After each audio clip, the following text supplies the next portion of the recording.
9 secrets stoïques pour dominer vos émotions. Sagesse antique. Avez-vous déjà eu l'impression que vos émotions vous contrôlent au lieu que ce soit vous qui les contrôliez? Combien de fois avez-vous regretté une réaction impulsive, une décision prise sous le coup de la colère ou une parole dite dans un moment de frustration? Dans la vidéo d'aujourd'hui, je vais vous révéler 9 secrets millénaires de la philosophie stoïcienne qui ont permis aux plus grands esprits de l'histoire de maintenir leur équilibre émotionnel même dans les situations les plus difficiles. Ces secrets ne sont pas des théories abstraites, ce sont des outils pratiques et puissants que vous pouvez commencer à utiliser immédiatement pour transformer votre relation avec vos émotions. Imaginez pouvoir rester calme dans n'importe quelle situation, prendre des décisions claires même sous pression et réagir avec sagesse au lieu de simplement réagir par instinct. Les philosophes stoïciens comme Marcus Aurelius, Épictète et Sénèque ont développé ces techniques au cours de siècles de réflexion et de pratique. Ils ont vécu des vies extraordinaires, non pas parce qu'ils n'avaient pas de problèmes, mais parce qu'ils avaient appris à gérer leurs réactions face à ces problèmes. Aujourd'hui, vous allez découvrir ces mêmes secrets qui ont fait leurs preuves à travers l'histoire. Si vous les appliquez, vous verrez une transformation remarquable dans votre capacité à naviguer dans les défis de la vie moderne avec sérénité et sagesse. Mais avant de commencer, laissez-moi vous raconter une histoire qui illustre parfaitement le pouvoir de la maîtrise émotionnelle. Il y a bien longtemps, dans une ville côtière de la Méditerranée, vivait un jeune marchand nommé Alexis. Il était connu pour son tempérament fougueux et ses réactions impulsives. Quand les affaires n'allaient pas comme prévu, il explosait de colère. Quand quelqu'un le critiquait, il répondait avec amertume. Quand les choses ne se passaient pas selon ses plans, il sombrait dans la frustration et l'anxiété. Cette façon de réagir lui causait de nombreux problèmes. Ses employés avaient peur de lui parler franchement. Ses clients évitaient de faire affaire avec lui lors de ses mauvais jours. Et sa famille souffrait de ces sauts d'humeur constantes. Alexis se rendait compte que ses émotions incontrôlées détruisaient tout ce qui était important pour lui. Mais il ne savait pas comment changer. Un jour, un sage âgé arriva en ville. C'était un philosophe stoïcien qui avait voyagé dans tout l'Empire romain, enseignant les principes de la sagesse antique. Alexis, désespéré, décida de demander conseil à cet homme. « Mes émotions me détruisent », confessa Alexis. « Je sais que je réagis mal, mais sur le moment c'est plus fort que moi. Comment puis-je changer ?» Le sage sourit avec bienveillance et répondit « Mon jeune ami, tu crois que tes émotions sont comme des tempêtes qui t'arrivent de l'extérieur. Mais en réalité, elles sont comme des feux que tu allumes toi-même dans ton esprit. Et tout feu qui peut être allumé peut aussi être maîtrisé. » Au cours des semaines suivantes, le philosophe enseigna à Alexis les secrets stoïciens de la maîtrise émotionnelle. Il lui apprit à observer ses pensées avant qu'elles ne deviennent des émotions destructrices, à questionner ses interprétations des événements et à choisir consciemment ses réactions. Petit à petit, Alexis commença à changer. Lorsqu'un client se montrait difficile, au lieu d'exploser, il prenait une respiration profonde et se demandait « Qu'est-ce que cette situation peut m'apprendre ?» Quand ses plans ne se déroulaient pas comme prévu, au lieu de sombrer dans la frustration, il cherchait de nouvelles opportunités. Ses employés remarquèrent le changement en premier. Ils commencèrent à s'approcher de lui avec leurs idées et leurs préoccupations. Ses clients revinrent, attirés par sa nouvelle sérénité. Sa famille retrouva la paix et la joie de vivre avec lui. Des mois plus tard, quand le sage philosophe quitta la ville, Alexis était devenu un homme transformé. Il avait appris que la véritable force ne réside pas dans l'intensité de nos émotions, mais dans notre capacité à les diriger avec sagesse. Cette histoire illustre une vérité fondamentale. Nous ne pouvons pas toujours contrôler ce qui nous arrive, mais nous pouvons toujours contrôler comment nous y réagissons. Et c'est exactement ce que vous allez apprendre dans cette vidéo. Avant de révéler le premier secret, si vous trouvez ce type de contenu utile, n'hésitez pas à vous abonner à la chaîne et à activer les notifications. Maintenant, découvrons ensemble ces 9 secrets stoïciens. Premier secret, la dichotomie du contrôle. Le premier, et peut-être le plus important secret stoïcien, est ce qu'on appelle la dichotomie du contrôle. Cette idée simple mais révolutionnaire peut transformer complètement votre rapport aux émotions difficiles. Voici le principe. Il existe seulement deux catégories de choses dans la vie. Les choses que vous pouvez contrôler et les choses que vous ne pouvez pas contrôler. C'est tout. Pas de zone grise, pas de nuance. Soit vous avez le pouvoir d'influencer quelque chose, soit vous ne l'avez pas. Les choses que vous pouvez contrôler sont remarquablement peu nombreuses. Vos pensées, vos actions, vos choix, vos réactions, vos efforts, vos valeurs. Basically, tout ce qui dépend directement de votre volonté. Les choses que vous ne pouvez pas. Et contrôler inclut pratiquement tout le reste. Les actions des autres, les événements du passé, le futur, la météo, l'économie, les opinions d'autrui, les résultats de vos efforts, la maladie, la mort. Maintenant, voici où cela devient puissant. La plupart de nos souffrances émotionnelles viennent du fait que nous gaspillons notre énergie mentale à essayer de contrôler ce qui est hors de notre portée, pendant que nous négligeons ce qui est réellement sous notre contrôle. Prenons un exemple. Au concret, imaginez que vous ayez fait une présentation importante au travail et que votre patron l'ait critiquée devant tout le monde. La réaction naturelle serait de ressentir de la colère, de l'humiliation, peut-être même de ruminer pendant des jours sur cette situation. Mais appliquons la dichotomie du contrôle. Pouvez-vous contrôler ce que votre patron a dit? Non, c'est déjà fait. Pouvez-vous contrôler ce que les autres collègues pensent maintenant? Non plus. Pouvez-vous changer le passé? Absolument pas. Alors, que pouvez-vous contrôler? Votre réaction émotionnelle à cet événement. Vous pouvez choisir de voir cette critique comme une opportunité d'amélioration. Vous pouvez décider de préparer une meilleure présentation la prochaine fois. Vous pouvez contrôler la façon dont vous parlez de cette situation aux autres. Quand vous commencez à appliquer consciemment cette distinction, quelque chose de magique se produit. L'anxiété diminue parce que vous arrêtez de vous préoccuper de choses hors de votre contrôle. La colère s'apaise parce que vous réalisez que vous gaspillez votre énergie sur des choses que vous ne pouvez pas changer. La frustration se dissipe parce que vous focalisez votre attention sur ce qui est réellement actionnable. Voici un exercice pratique que vous pouvez commencer dès aujourd'hui. Chaque fois que vous sentez une émotion négative monter en vous, arrêtez-vous et demandez-vous « Est-ce que ce qui me dérange est sous mon contrôle ou pas ?» Si ce n'est pas sous votre contrôle, rappelez-vous consciemment de lâcher prise. Si c'est sous votre contrôle, canalisez cette énergie émotionnelle vers une action constructive. Marcus Aurelius, l'empereur philosophe, écrivait dans ses méditations « Tu as le pouvoir sur ton esprit, pas sur les événements extérieurs. Réalise cela et tu trouveras la force. » Cette phrase résume parfaitement le premier secret de la maîtrise émotionnelle stoïcienne. Deuxième secret, l'obstacle et le chemin. Le deuxième secret stoïcien pour dominer vos émotions est basé sur une idée révolutionnaire, l'obstacle et le chemin.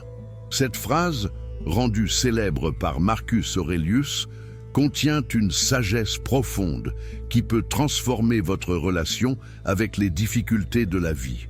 La plupart des gens voient des obstacles comme des ennemis à éviter ou à combattre. Les stoïciens, eux, ont compris que les obstacles sont en réalité des opportunités déguisées, des chances de développer notre caractère, notre résilience et notre sagesse. Pensez-y de cette façon, un muscle ne devient fort qu'en rencontrant une résistance. De la même manière, votre caractère ne se développe qu'en faisant face à des défis. Sans obstacles, nous resterions faibles, non testés et vulnérables. Quand vous changez votre perspective sur les difficultés, vos émotions changent automatiquement. Au lieu de ressentir de la frustration face à un problème, vous commencez à éprouver de la curiosité. Qu'est-ce que cette situation peut m'apprendre? Au lieu de panique face à un défi, vous ressentez de l'excitation. Comment puis-je grandir grâce à cela? Prenons un exemple pratique. Supposons que vous perdiez votre emploi de façon inattendue. La réaction émotionnelle normale serait la peur, l'anxiété, peut-être la colère.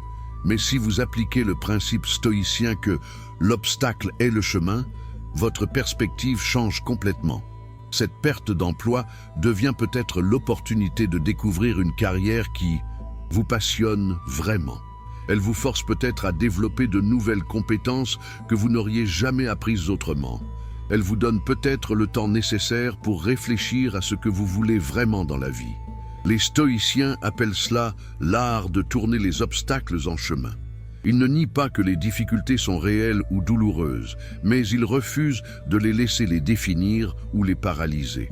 Voici comment vous pouvez appliquer ce secret dans votre vie quotidienne. Premièrement, chaque fois que vous rencontrez un obstacle, au lieu de vous demander « Pourquoi moi ?», demandez-vous « Comment puis-je utiliser cela ?»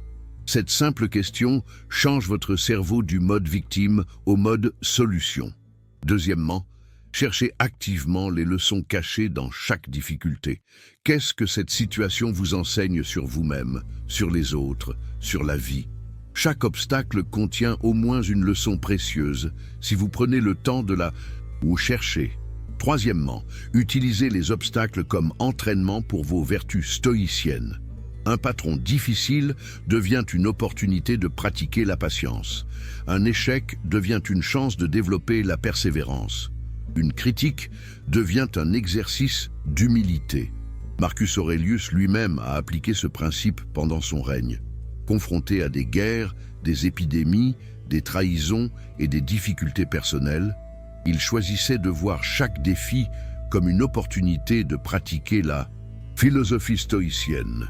Il écrivait « L'art de vivre ressemble plus à la lutte qu'à la danse, car il faut être prêt et solide face à ce qui arrive de manière soudaine et inattendue. » Quand vous adoptez cette mentalité, vos émotions se stabilisent naturellement. Vous devenez moins réactif face aux imprévus parce que vous savez que chaque obstacle contient une opportunité. Vous développez une confiance intérieure qui ne dépend plus des circonstances extérieures. Troisième secret, la préméditation des mots. Le troisième secret stoïcien peut sembler contre-intuitif au premier abord, mais il est extraordinairement puissant pour développer la stabilité émotionnelle. Il s'agit de la préméditatio malorum, ou préméditation des mots, l'art d'imaginer consciemment que les choses que nous chérissons pourraient nous être enlevées. Attention, ce n'est pas du pessimisme morbide ou de l'anxiété self-fulfilling, c'est exactement l'opposé. C'est un exercice mental qui vous prépare psychologiquement aux aléas de la vie tout en vous aidant à apprécier pleinement ce que vous avez maintenant. L'idée est simple. En imaginant régulièrement perdre les choses importantes de votre vie, votre santé, vos proches, votre travail, vos possessions, vous développez deux qualités essentielles. Premièrement, une gratitude profonde pour ce que vous avez aujourd'hui. Deuxièmement, une résilience émotionnelle face aux pertes réelles quand elles surviennent. Sénèque, l'un des plus grands, maître stoïcien, pratiquait cet exercice régulièrement. Il imaginait perdre sa fortune, sa position sociale, même sa vie. Pas pour se tourmenter, mais pour se rappeler que son bonheur ne devait pas dépendre de ces choses externes et temporaires. Voici comment vous pouvez pratiquer cet exercice de manière constructive. Une fois par semaine, choisissez quelque chose d'important dans votre vie, votre santé, votre partenaire, votre maison, votre travail. Imaginez calmement que vous pourriez le perdre demain. Comment réagiriez-vous? Comment vous adapteriez-vous? Quelles ressources intérieures pourriez-vous mobiliser? Cet exercice ne doit pas durer plus de quelques minutes et doit toujours se terminer par un moment de gratitude consciente pour ce que vous avez réellement dans votre vie en ce moment. L'effet de cette pratique est remarquable. D'abord, vous commencez à apprécier vos bénédictions actuelles avec une intensité nouvelle. Ce café que vous buvez, cette conversation avec un ami, ce coucher de soleil que vous admirez, tout prend une saveur plus riche quand vous réalisez que rien n'est garanti pour toujours. Ensuite, quand des pertes réelles surviennent dans votre vie, vous êtes mieux préparé émotionnellement. Au lieu d'être complètement dévasté, vous avez déjà exploré mentalement comment vous pourriez faire face à cette situation. Votre résilience est préconstruite. Enfin, cette pratique vous libère de l'attachement excessif qui cause tant de souffrance. Quant à vous acceptez intellectuellement et émotionnellement que tout dans la vie est temporaire. Vous pouvez profiter pleinement du présent sans l'anxiété constante de la perte. Un exemple pratique. Imaginez que vous ayez des difficultés relationnelles avec votre partenaire et que vous vous sentiez frustré par ses défauts. Pratiquez la préméditation en imaginant qu'il ou elle ne soit plus là demain.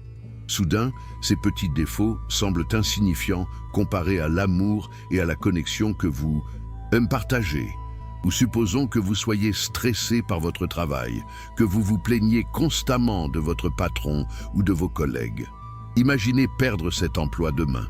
Vous pourriez réaliser que malgré ces imperfections, ce travail vous offre des opportunités, une sécurité financière et des relations que vous tenez pour acquises.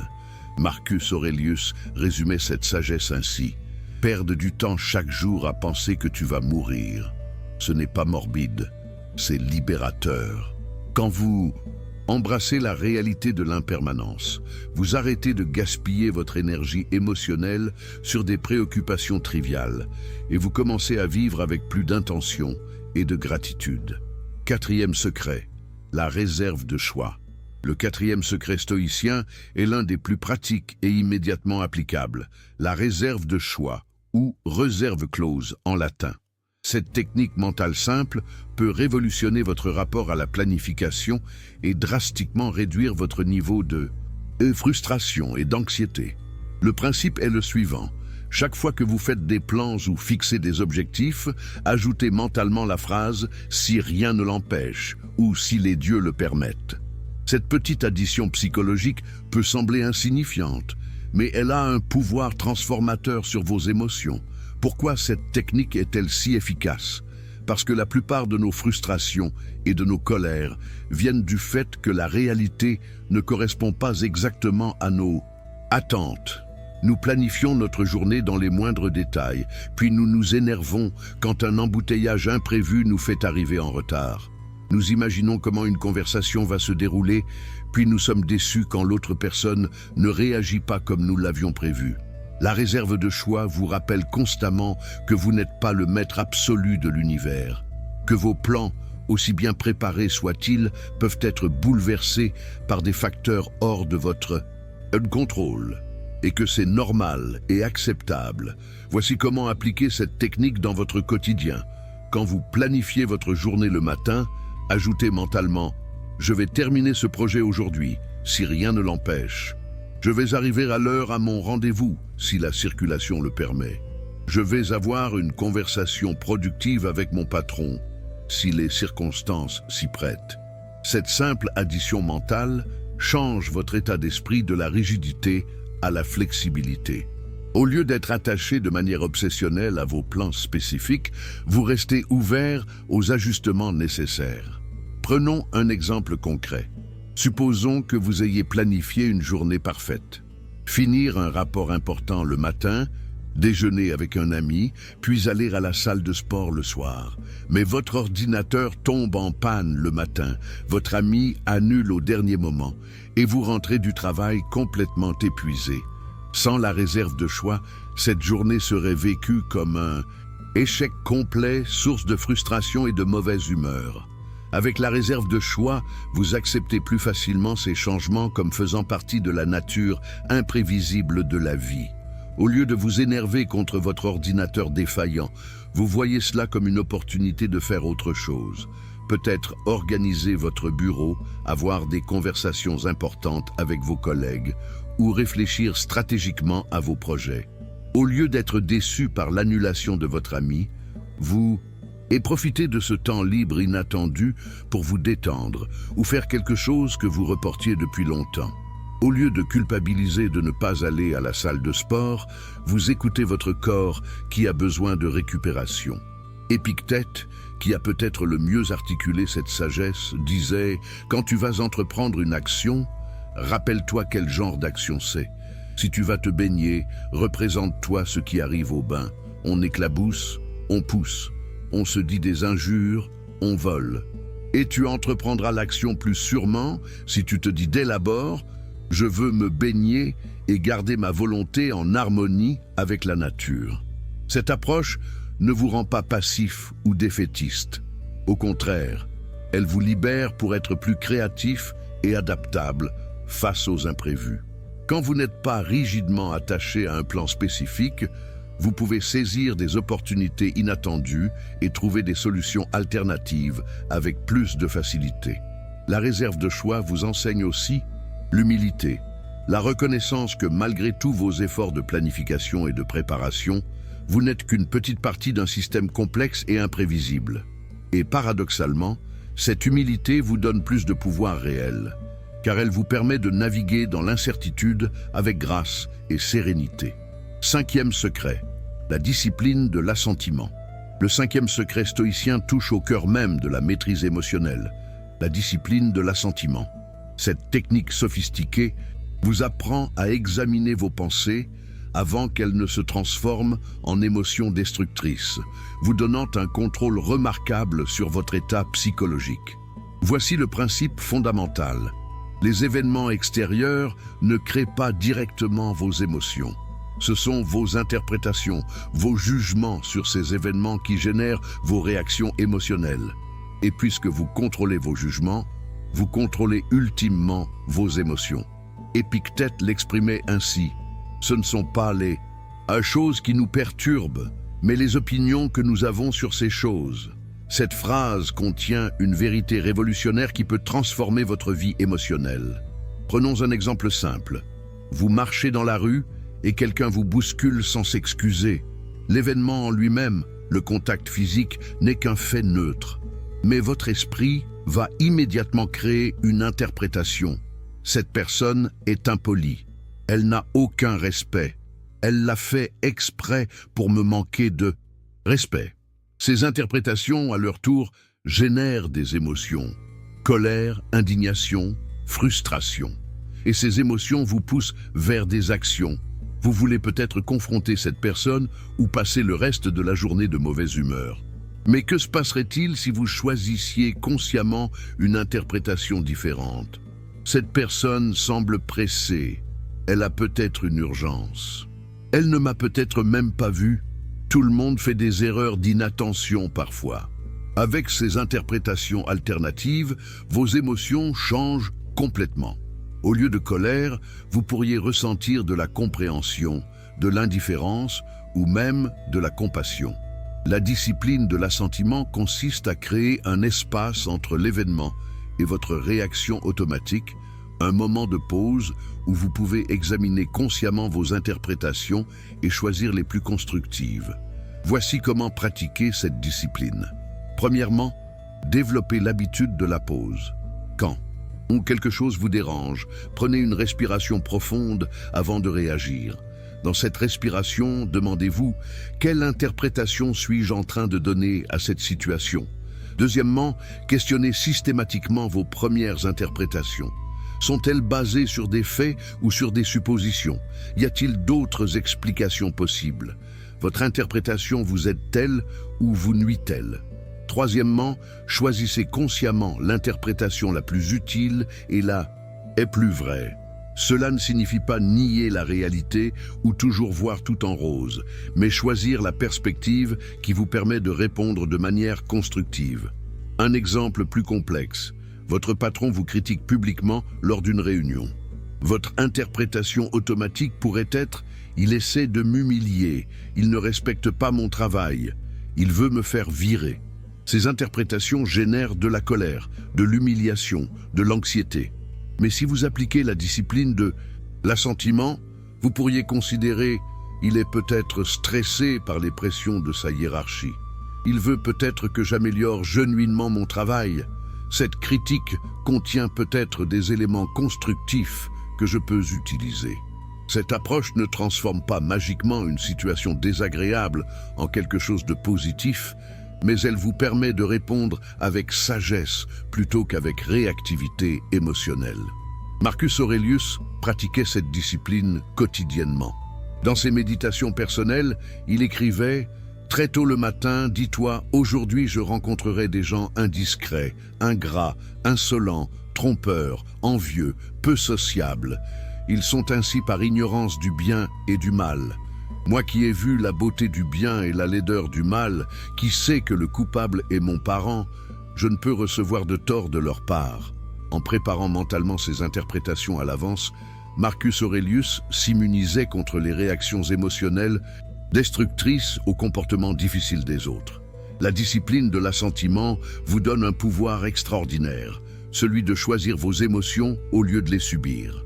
C'est peut-être l'outil le plus puissant de la boîte à outils stoïcienne pour la maîtrise émotionnelle. Sixième secret, l'amour fati. Le sixième secret stoïcien représente peut-être le sommet de la sagesse émotionnelle. L'amor fati, ou l'amour du destin. Cette idée profonde va bien au-delà de la simple acceptation. Elle vous invite à aimer activement tout ce qui vous arrive, y compris les difficultés et les échecs. Cet concept peut sembler choquant au premier abord. Comment pourrait-on aimer la douleur, la perte, l'échec? Mais l'amor fati n'est pas du masochisme ou du déni. C'est une reconnaissance profonde que chaque expérience, même la plus difficile, contribue à faire de vous qui vous êtes. Friedrich Nietzsche, fortement influencé par le stoïcisme, décrivait l'amor fati comme la formule pour la grandeur. Il écrivait « Ma formule pour la grandeur humaine est amor fati, ne rien vouloir d'autre que ce qui est, ni en avant, ni en arrière, ni dans tous les temps. Ne pas seulement supporter l'inéluctable, encore moins le dissimuler, mais l'aimer. » Les stoïciens comprenaient que résister à ce qui est déjà arrivé est non seulement futile, mais aussi source de souffrance supplémentaire. Quand vous luttez contre la réalité, vous créez une tension intérieure qui vous épuise et vous empêche de réagir de manière constructive. L'amor fati vous libère de cette résistance. Au lieu de gaspiller votre énergie à souhaiter que les choses soient différentes, vous canalisez cette énergie vers la question « Maintenant que c'est arrivé, comment puis-je en tirer le meilleur parti ?» Prenons un exemple personnel. Supposons que vous ayez investi beaucoup de temps et d'énergie dans un projet qui finalement échoue. La réaction naturelle serait la déception, le regret, peut-être même la colère contre vous-même ou contre les circonstances. Avec l'amor fati, votre approche change radicalement. Au lieu de résister à cet échec, vous l'embrassez comme une partie nécessaire de votre parcours. Vous vous demandez « Qu'est-ce que cet échec m'a enseigné que je n'aurais jamais appris autrement? Comment cette expérience m'a-t-elle rendu plus fort, plus sage, plus résilient? En quoi cet échec me prépare-t-il pour de futures opportunités ?» Cette transformation de perspective ne minimise pas la réalité de l'échec ou de la douleur, mais elle change fondamentalement votre relation à ces expériences. Au lieu d'être victime de vos circonstances, vous devenez l'architecte de votre croissance personnelle. L'amor fati s'applique aussi aux aspects de votre personnalité que vous pourriez considérer comme des défauts. Peut-être êtes-vous naturellement introverti dans un monde qui semble favoriser l'extraversion. Au lieu de lutter constamment contre votre nature, l'amor fati vous invite à aimer et à utiliser cette introversion comme une force.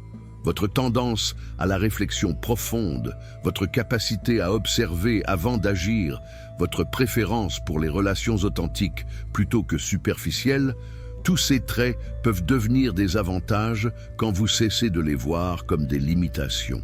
Voici comment commencer à pratiquer l'amor fati. Premièrement, identifiez une situation difficile de votre passé que vous regrettez encore.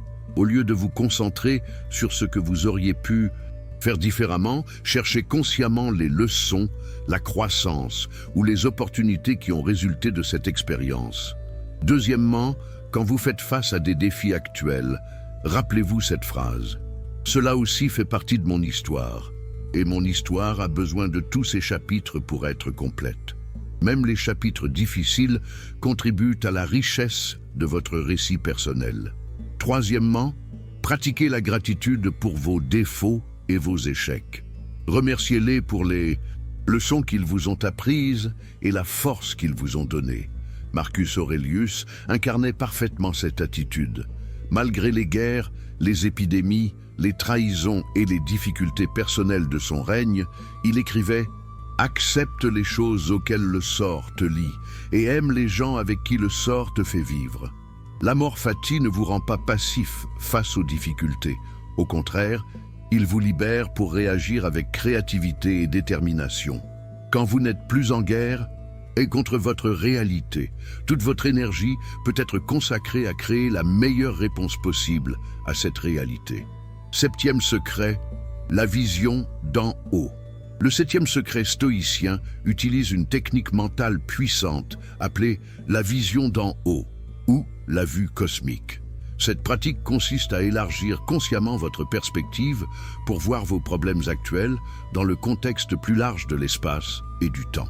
Cette technique est particulièrement efficace pour gérer l'anxiété, la colère et l'impression d'être submergé par vos problèmes. Quand vous êtes pris dans le tourbillon d'une difficulté, il est facile de perdre de vue que cette situation, aussi intense soit-elle, n'est qu'un petit fragment de votre existence totale. Marcus Aurelius était un maître de cette pratique. Dans ses méditations, il écrivait « Tu peux te débarrasser de beaucoup de choses inutiles parmi celles qui te perturbent, car elles n'existent que dans ton imagination. Tu gagneras ainsi un large espace en embrassant par la pensée l'univers entier. » Voici comment appliquer concrètement cette technique. Premièrement, la perspective temporelle. Quand vous êtes stressé par un problème actuel, demandez-vous, est-ce que cela aura encore de l'importance dans 1 an, dans 10 ans, dans 100 ans? Cette simple question peut instantanément réduire l'intensité émotionnelle de beaucoup de vos préoccupations. Prenons l'exemple d'une dispute avec un ami. Sur le moment, cela peut sembler énorme, source de colère et d'anxiété.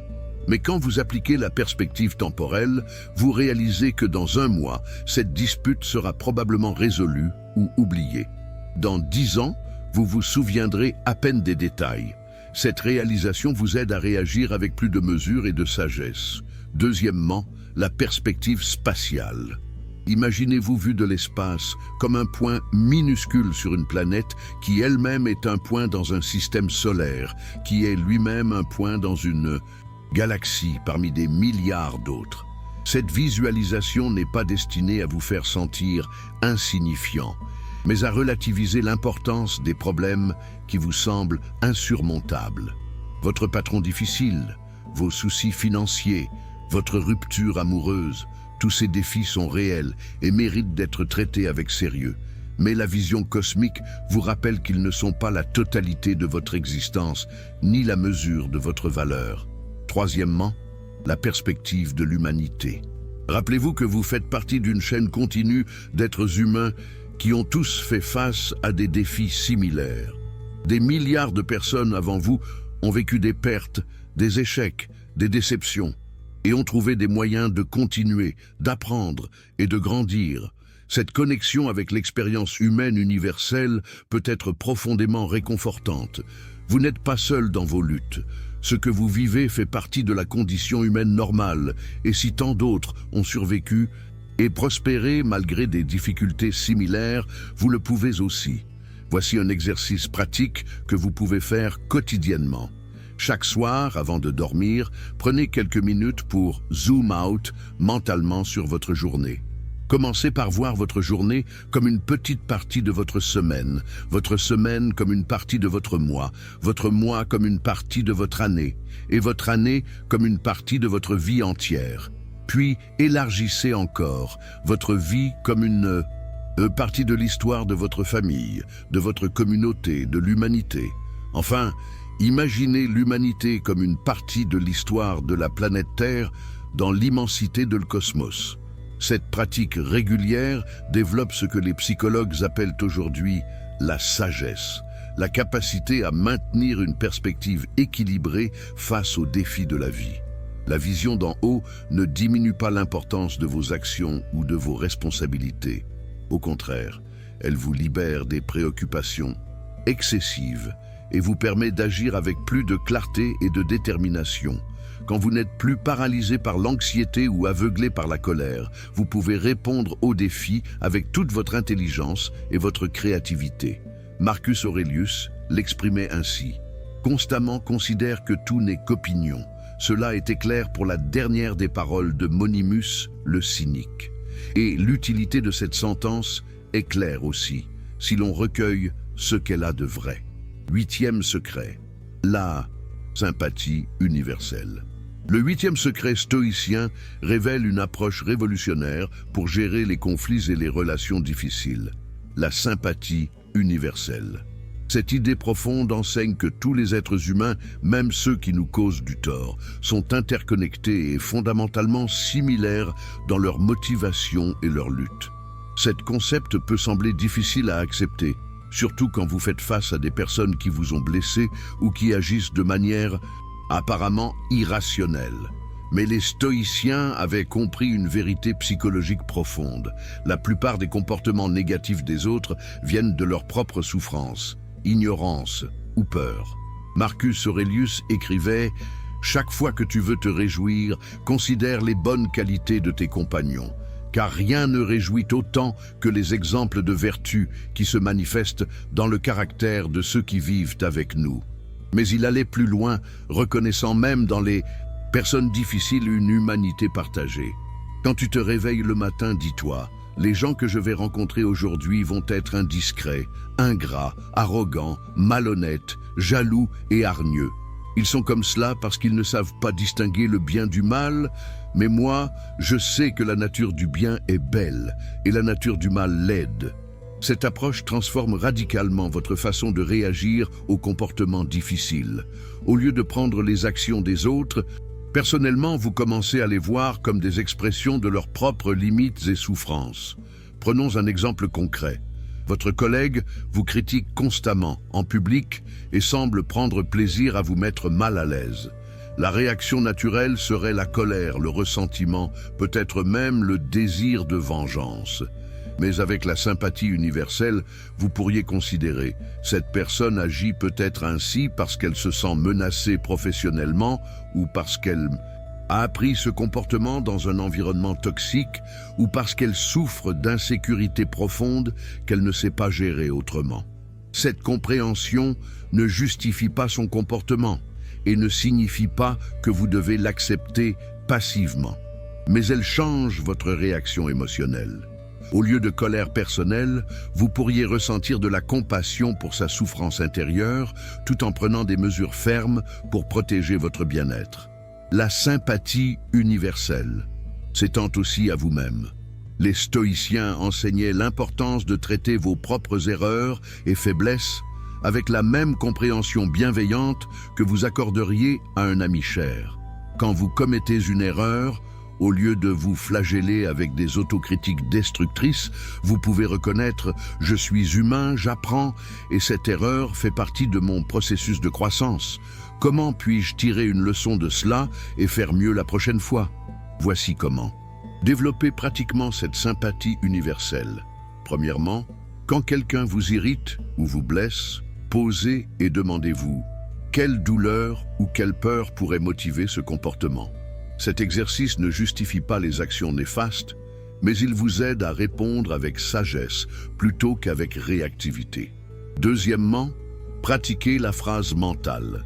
Cette personne fait de son mieux avec les ressources et la compréhension qu'elle a en ce moment. Encore une fois, cela ne signifie pas que vous devez accepter des comportements inacceptables, mais cela vous aide à maintenir votre équilibre émotionnel. Troisièmement, cherchez activement les points communs que vous partagez avec les personnes difficiles. Vous avez tous deux besoin de respect, de sécurité, d'amour, de but dans la vie.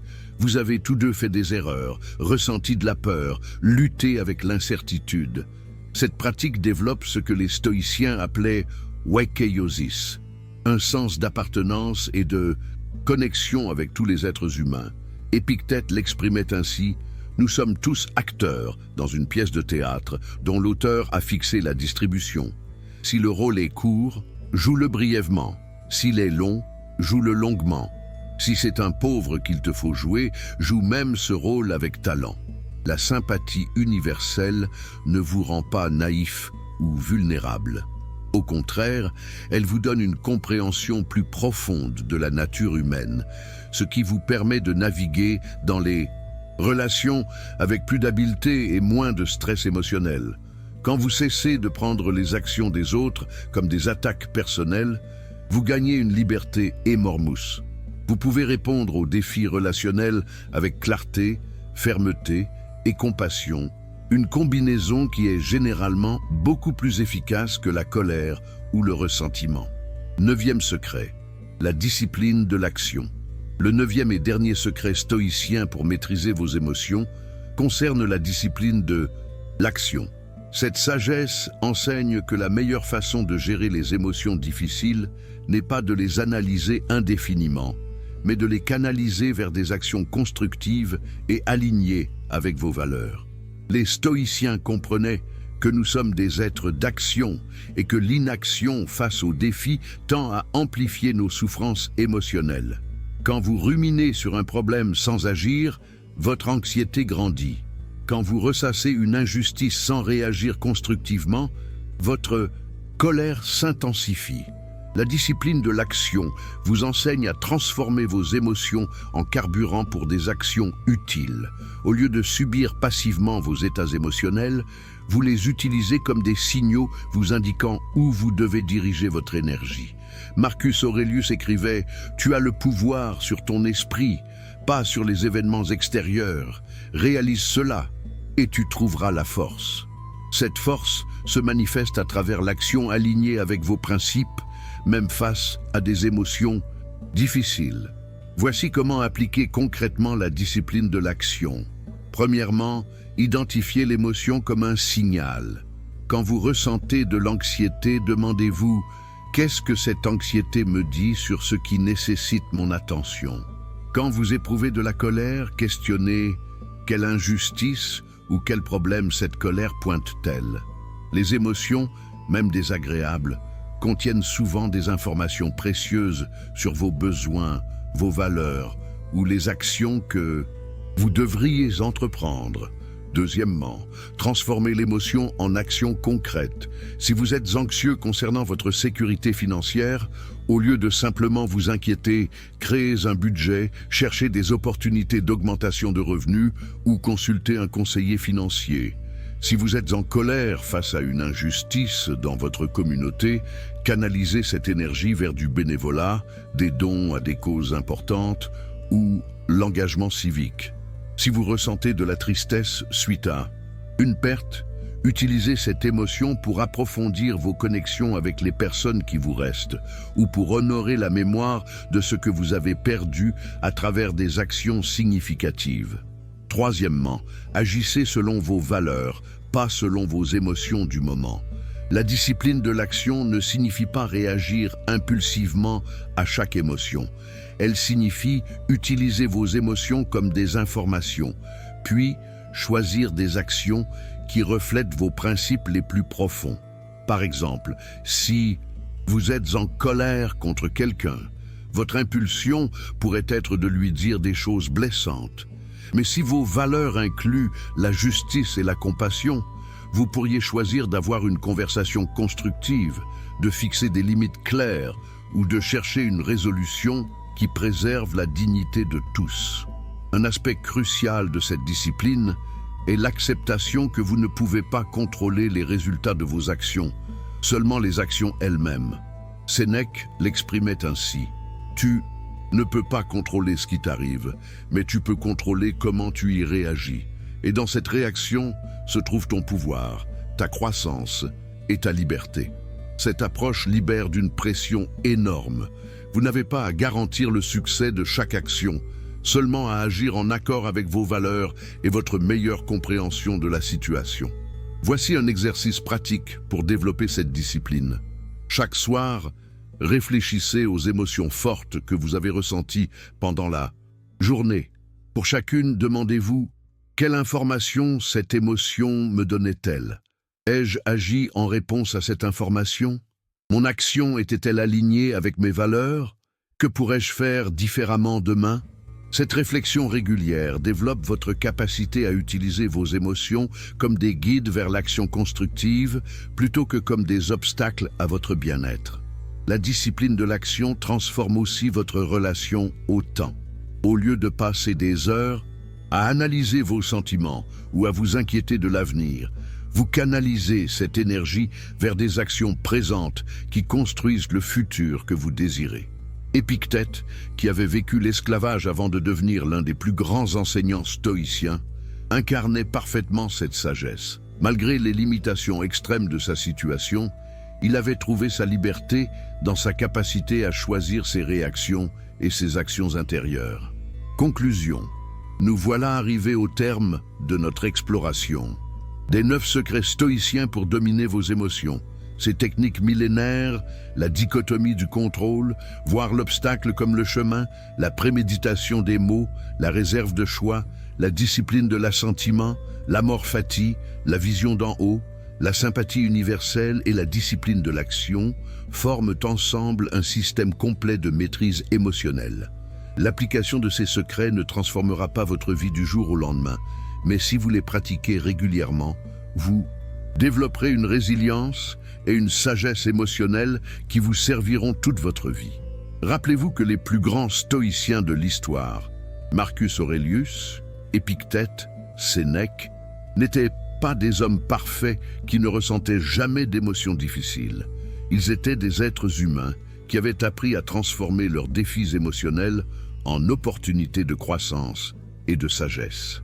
Vous aussi, vous possédez cette capacité. Les outils sont maintenant entre vos mains. Si cette vidéo vous a aidé, n'hésitez pas à la partager avec quelqu'un qui pourrait en bénéficier. Abonnez-vous à la chaîne pour plus de sagesse stoïcienne pratique et laissez-moi savoir en commentaire quels secrets vous allez appliquer en premier dans votre vie. Comme le disait Marcus Aurelius, très tôt chaque matin, rappelle-toi, aujourd'hui je rencontrerai des gens bien intentionnés et d'autres moins. Mais je ne serai pas surpris ou perturbé, car je ne peux pas imaginer un monde sans de telles personnes. À la prochaine et rappelez-vous, vous avez le pouvoir sur votre esprit. Utilisez-le sagement.